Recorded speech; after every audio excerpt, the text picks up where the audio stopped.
15 things you should give up to be happy.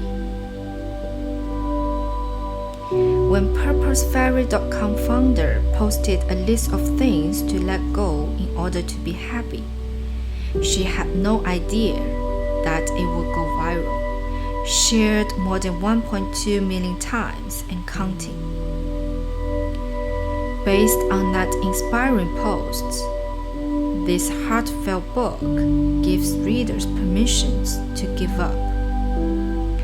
That is, to let go of the bad habits that are holding them back from achieving authentic happiness and living their best lives.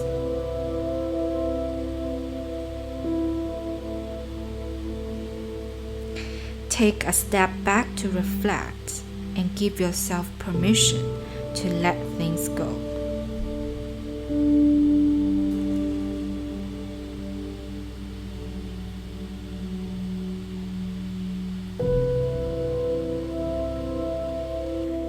Chapter 14. Give up labels.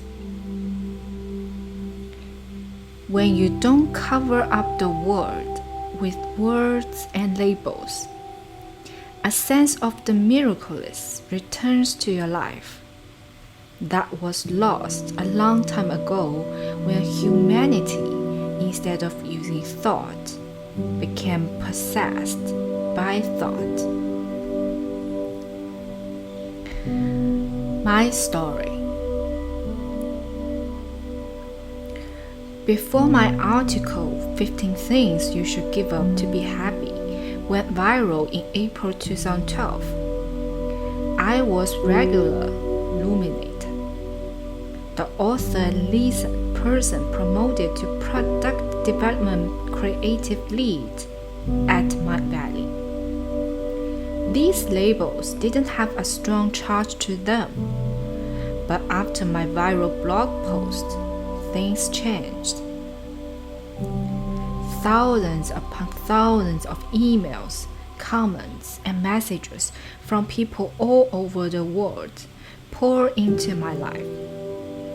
People of all ages wrote in to thank me for the work I was doing and encouraged me to never stop writing. New hires at my Valley came to me, asking if I was the Purpose Fairy and experiencing how they read my blog with their friends back in their home countries.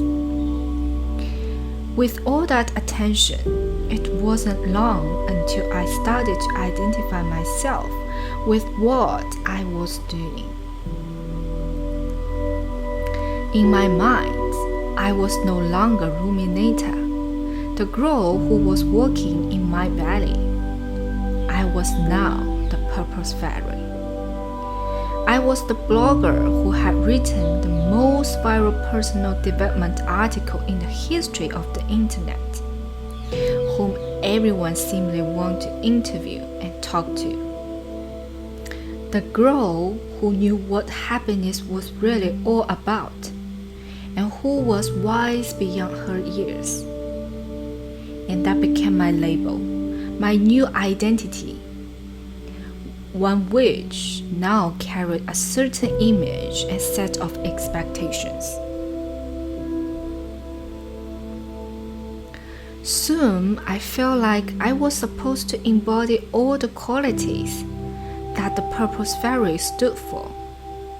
And whenever I would catch myself thinking a negative thought, whenever I found myself in a stressful situation, and whenever I would behave in a way that wasn't aligned with how the Purpose Fairy was supposed to behave,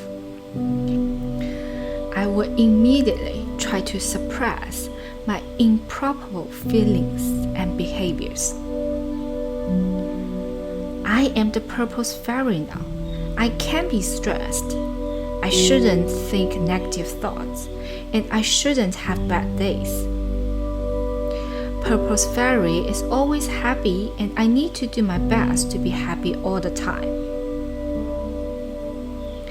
Without me even realizing it, I had placed myself in a box, thinking that because I was someone who was writing and sharing her ideas, her knowledge and insights about life, happiness, and purpose, I was supposed to skip many of the stages and lessons I still had to learn, to instead become this final, perfect product.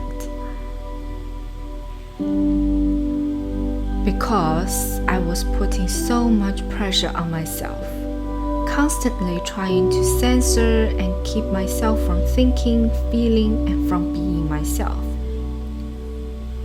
I was quickly forgetting that Purpose Fairy was something I was moving toward. She was someone whose traits, qualities, wisdom, and values I was learning and was going to embody in time through practice, through trial and error, and through experiencing life with its many ups and downs. I certainly was not going to do it by placing myself in a box and trying very hard to stay there.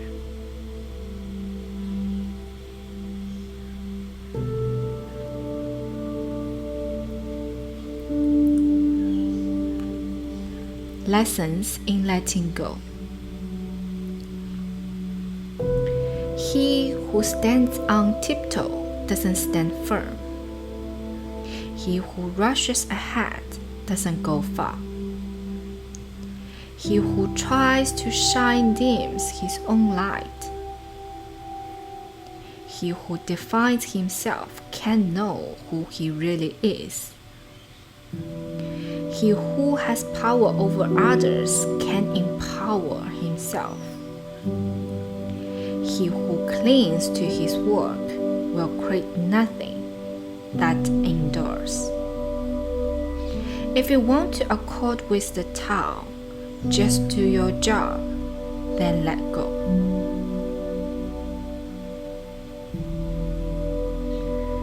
The use of labels creates a veil in front of our eyes, impairing our sight and causing us to see the world as either black or white, good or bad, rich or poor, worthy or unworthy, and then treat everyone according to the values we give to each label. Ever since I can remember, I have tried so hard to become one with the many labels that were constantly being placed on me, by those around me and by myself, thinking that it was my responsibility to honor those labels and live my life according to the instructions written on the many boxes I was constantly being placed in. As a result, I suffered a great deal. It wasn't until I started putting a lot of pressure on myself by constantly trying to censor and keep myself from thinking and feeling, from being who I really was, that I finally realized that my place wasn't in a box, and that all the labels in the world would never really summarize who I truly am.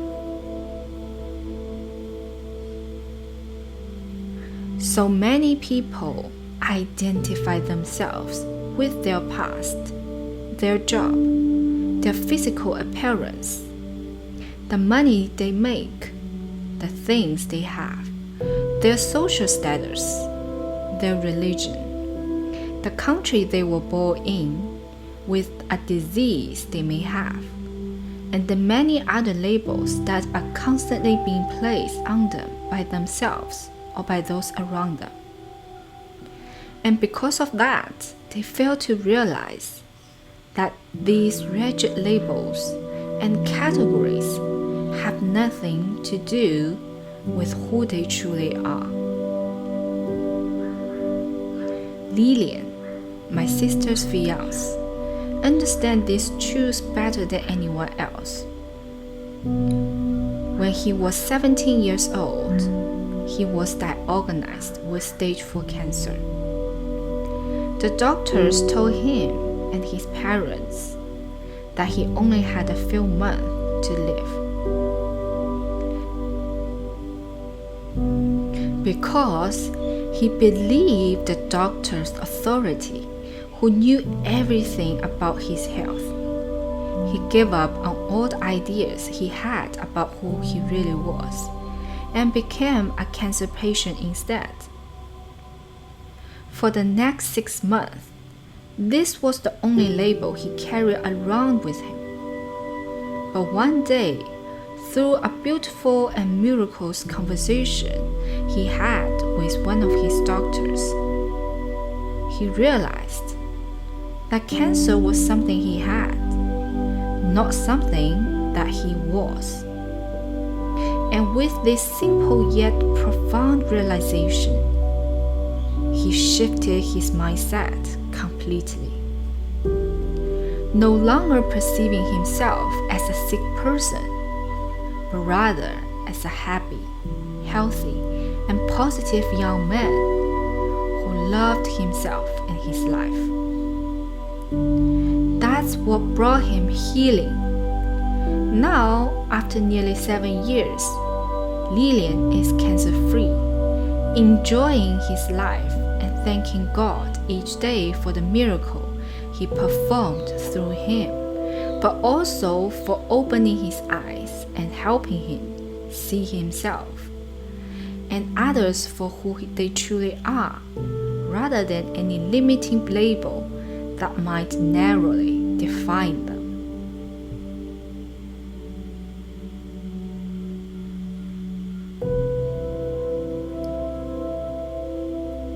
The path to giving up.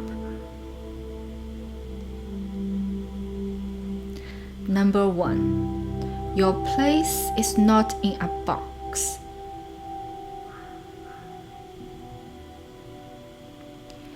We believe in a personal, unique, and separate identity. But if we dare to examine it, we find that this identity depends entirely on an endless collection of things to prop it up. Our name, our biography, our partners, family, home, job, friends, credit cards. It is on their fragile and transient support that we rely for our security. So when they are all taken away, will we have any idea of who we really are? Without our familiar props, we are faced with just ourselves, a person we do not know, a stranger who we have been living all the time, but we never really wanted to meet. Isn't that why we have tried to fill every moment of time with noise and activity? However boring or trivial, to ensure that we are never left in silence with this stranger on our own.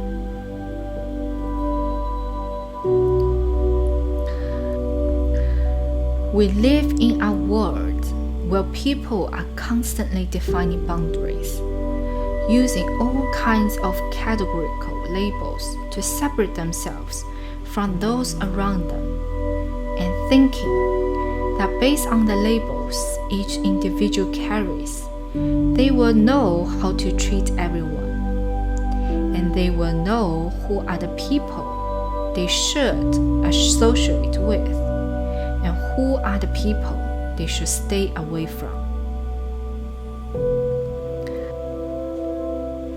When you place yourself and the world around you in boxes, and when you label everyone around you based on how they looked, what they do for a living, based on their beliefs, physical appearance, social status, sexual orientation, gender, and so on, and label yourself the same way, you create a huge gap between you and the world around you, between your heart and theirs.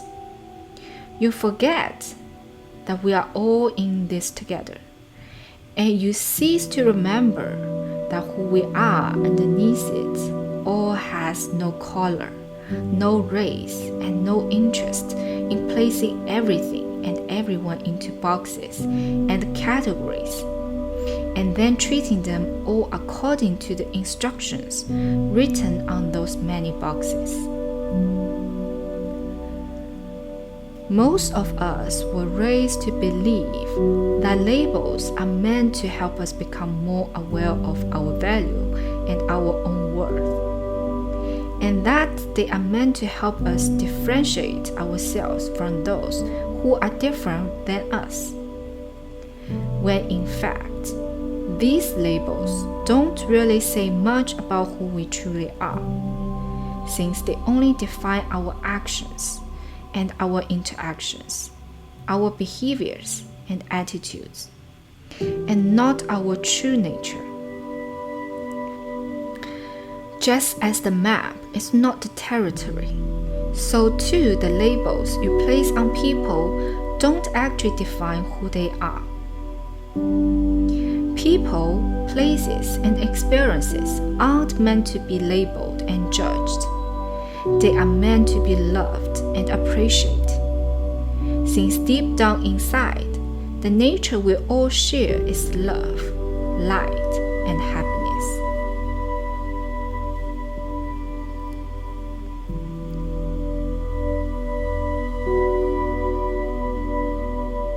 Number 2, labels deny you the right to realize your true nature.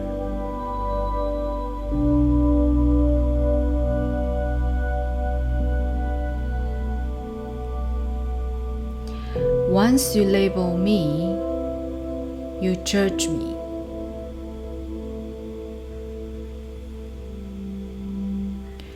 Who we are underneath it all is much grander and much more complex than our conceptual structure of reality, much more precious, and a lot more valuable than all the labels that have been placed on us up until this moment, and all the labels that will continue to be placed on us in the future.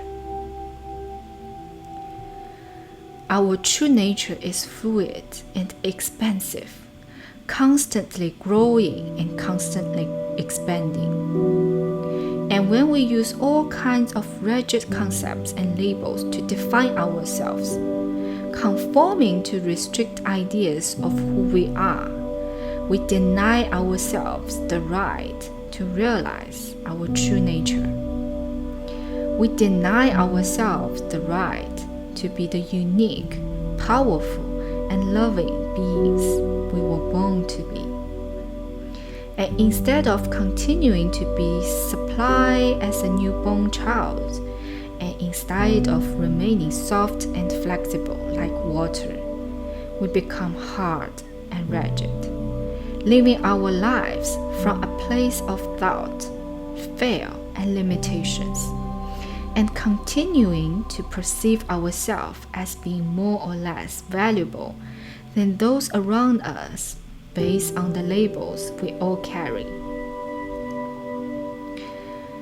There is so much more to each and every one of us than our name, our past, our partners, family, friends, job, material possessions, and many category labels that the world around us has placed on us. And it's only by giving up the need to constantly label ourselves, our experience, our lives, and the lives of those around us, that we can fully experience and understand this truth.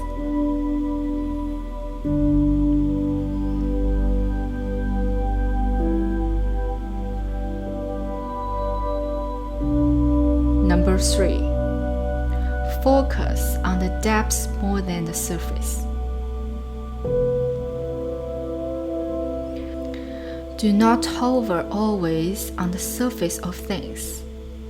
nor take up suddenly with mere appearances, but penetrate into the depths of matters, as far as your time and circumstances allow. Put down your label maker and dare to look at the deeper meaning of things. Look beyond the surface. Look deep into people's hearts and look deep into your own soil. Look at everything with curiosity, with love and compassion. Understand that there is more to life than what meets the eye. There is more to people, places, experiences, and things than what you see at first glance. Focus on the depths more than the surface. Focus on the beauty and the light that is hidden in each and every one of us, and less on darkness. Seek to understand why things are the way they are, why people behave the way they do, and why you are experiencing the things you are experiencing.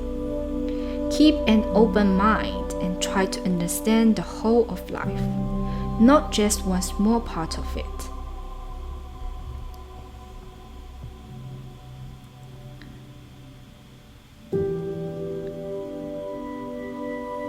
Number 4.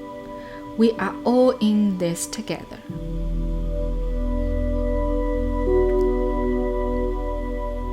No man is an island, entire of itself. Every man is a piece of the continent, a part of the main.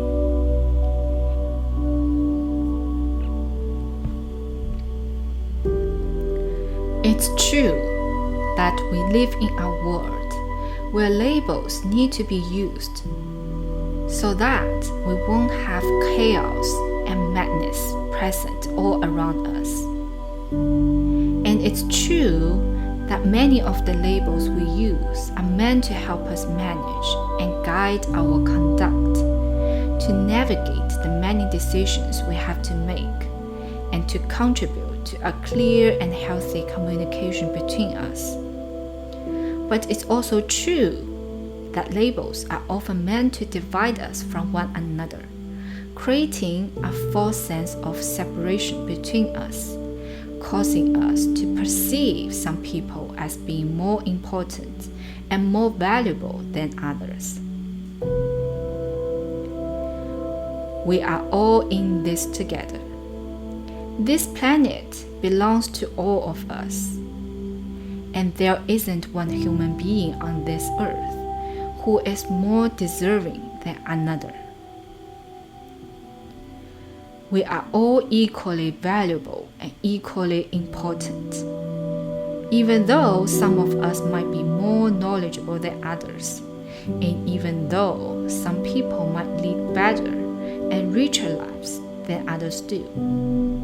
It doesn't mean that those people are more important, more super, and more deserving. It only means that they have lived under different circumstances than others have, and they were shaped differently than others they were. So give up labels and make no distinction between people based on age, sex, social status, color, religion, or race. Seek to live your life believing in the equality of all.